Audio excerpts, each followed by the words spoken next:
ಛೇ ಛೇ ಛೇ ಛೇ ಛೇ ಥೂ ಥೂ ಥೂ ಥೂ ಥೂ. ಅಯ್ಯೋ ಅಯ್ಯೋ ಅಯ್ಯೋ, ಇತ್ತೀಚೆಗೆ ಸಿಗರೇಟ್ ಬೆಲೆ ಜಾಸ್ತಿ ಆಗೋಯ್ತು. ಈಗೆಲ್ಲ ನಮ್ಗೇನಿದ್ರು ಬೀಡಿ. ಗಣೇಶ್ ಬೀಡಿನೇ ಗತಿ. ಗುಡ್ ಮಾರ್ನಿಂಗ್ ಹೇಳೋದಕ್ಕಿಂತ ಮುಂಚೆ ಯಾರಯ್ಯ ನನ್ನ ಬಗ್ಗೆ ಮಾತಾಡ್ತಾ ಇರೋದು? ನೀನಾ? ಅಲ್ಲ ಸರ್. ಮತ್ತ್ಯಾಕೆ ನಿಂತ್ಕೊಂಡೆ? ನಮ್ ತಾಯಣೆಗೂ ಅವನಲ್ಲ ಅಂತ ಹೇಳಕ್ಕೆ ಸರ್. ಸೈಲೆನ್ಸ್. ಗಣೇಶ್ ಬೇಡಿ ಅಂದ್ರೆ ಬೀಡಿ ಗಣೇಶ ಅಂದ್ಕೋಬೇಡಿ, ಅದು ಹೊಗೆ ಬಿಡೋ ಬೇಡಿ. ನೀವು ನಿಮ್ಮ ಪಾಠ ಮಾಡಿ.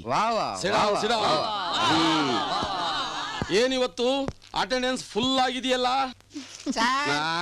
ಹೊಸದೊಂದು ಗೀಯ ಬಂದಿದೆ. ಆ ಪ್ರಶ್ನೆ ನಾನ್ ಕೇಳ್ಬೇಕಾದ್ದು. ಯಾರಮ್ಮ ಅದು? ನಾನ್ ಸ್ವರ್ಣ ಅಂತ. ನೀವು ಅಡ್ಮಿಷನ್. ಕೂತ್ಕೊಳ್ಳಮ್ಮ. ನೋಡಮ್ಮ, ಪಾಠದ ಕಡೆ ಗಮನ ಕೊಡು. ಈ ತರಲೆ ಮಾತುಗಳಿಗೆ ಕಿವಿ ಕೊಡ್ಬೇಡ. ನೆನ್ನೆ ನಾನು ಎಲ್ಲಿದ್ದೆ? ಸರ್ ಒಂಚೂರ್ ರೈಟಿಗೆ ಬನ್ನಿ ಸರ್. ಚೂರ್ ಲೆಫ್ಟ್ ಬನ್ನಿ ಸರ್. ಇಲ್ಲೇ ಇದ್ರಿ ಸರ್. ಸುಮ್ನೆ. ನಾನು ನಿನ್ನೆ ಪಾಠ ಎಲ್ಲಿ ನಿಲ್ಸಿದ್ದೆ ಅಂತ ಕೇಳಿದ್ದು. ಸರ್ ಲೆಕ್ಚರರ್ ಆಗಿ ನಿಮ್ಗೆ ನೆನಪಿಲ್ಲ ಅಂದ್ಮೇಲೆ ನಮಗ್ ನೆನಪಿರತ್ತ. ಪಾಠ ಶುರು ಮಾಡೋಣ. ನಿನ್ನೆ ದಿವಸ ನಾನು ಪರ್ಸನಲ್ ಕಾಲ್.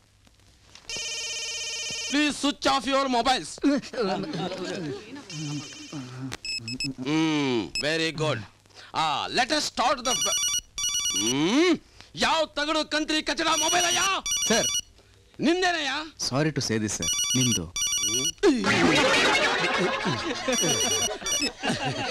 ಸಾರಿ. ಈಗ ನಾವು ಕೂತ್ಕೊಳ್ಳಿ, ಪಾಠ ಕೇಳಿ. ಮುಂದಿನ ವಾರ ಎಕ್ಸಾಮ್ ಶುರು ಆಗುತ್ತೆ. ಇಂಟರ್ನಲ್ ಎಕ್ಸಾಮ್ ಅಲ್ಲಿ 0 ಬಂದ್ರೆ ಏನಯ್ಯ ಮಾಡ್ತೀರಾ? ನಿಮ್ ತರ ಲೆಕ್ಚರರ್ ಆಗ್ತೀವಿ ಬಿಡಿ ಸರ್. Very good. ನನಗೆ 0 ಬಂದಿರೋ ವಿಷಯ ಇವನಿಗೆ ಗೊತ್ತಾಯ್ತು. Shem Shem. ಕ್ಲಾಸ್ ಎಕ್ಸಾಮ್ ನಲ್ಲಿ ನೀವೆಲ್ಲ ಎಷ್ಟು ಮಾರ್ಕ್ಸ್ ತಗೊಂಡಿದ್ರ ಅಂತ ತಿಳಿಯುತ್ತೆ. ವೆಂಕಟೇಶ, ಮೊದ್ಲು ಹಂಸನ್ಗೆ ಎಷ್ಟು ಬಂದಿದೆ ಹೇಳಿ ಸರ್. ಯಾಕೆ ನನ್ ತಂದೆ? ಅವಳು ಮುಂದೆ, ನಾನು ಕಾಪಿ ಹೊಡೆದ್ರು ನಿನಗೆ ಸಿಕ್ಕಿರೋದು 3. ಹಂಸ. ವೆಂಕಟರಮಣ ಗೋವಿಂದ ಗೋವಿಂದ. ಅವಂದು ಬಿಡಯ್ಯ, ನಿನ್ನ ಕತೆ ಏನ್ ಹೇಳು. ಬಾಯ್ಲರ್ಸ್ ಲಾ ಬರೆಯೋ ಅಂತ ಹೇಳಿದ್ರೆ ಬ್ರಾಯ್ಲರ್ ಕೋಳಿಯಿಂದ ಬಿರಿಯಾನಿ ಹೇಗ್ ಮಾಡೋದು ಅಂತ ಬರ್ದಿದ್ಯಲ್ಲ ನೀನು. ಏನ್ ಮಾಡ್ಲಿ ಸಾರ್, ಬರೆಯೋ ಟೈಮಿಗೆ ಸರಿಯಾಗಿ ನಮ್ ಜೋಸಫ ಲಂಚ್ಗೆ ಏನೋ ತಂದಿದೀಯಾ ಅಂದ. ನಾನು ಬಿರಿಯಾನಿ ಇಂದೆ.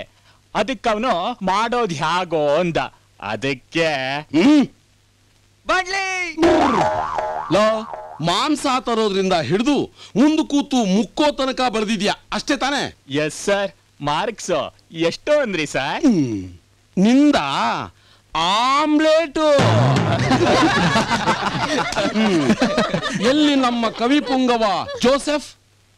ಬರೆಯುತ್ತಿರುವೆ ಹೊಸದೊಂದು ಕವಿತೆ, ಆಮೇಲೆ ಮುಂದುವರಿಸೋಣ ನಮ್ಮಿಬ್ಬರ ಮಾತುಕತೆ. ಆನ್ಸರ್ ಪೇಪರ್ ತುಂಬಾ ನೀನು ಬರಿತಾ ಇದ್ರೆ ಕವಿತೆ, ಜೀವನದಲ್ಲಿ ಉದ್ಧಾರ ಆಗೋದಿಲ್ವೋ ಕತ್ತೆ?